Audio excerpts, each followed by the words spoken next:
বাগমারা বাজারে mobile court পরিচালনাকালে মেয়াদোত্তীর্ণ ঔষধ রাখায় ৯৫,০০০ টাকা অর্থদণ্ড জরিমানা।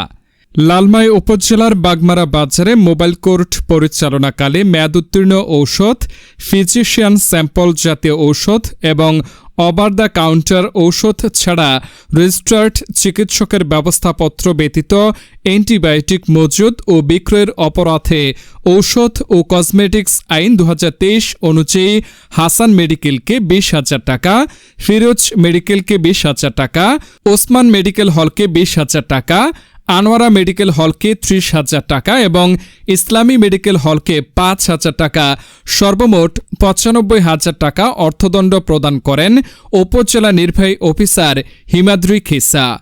আরও উপস্থিত ছিলেন সালমা সিদ্দিকা, সহকারী পরিচালক, ঔষধ প্রশাসন, কুমিল্লা এবং লালমাই থানা পুলিশ প্রশাসন।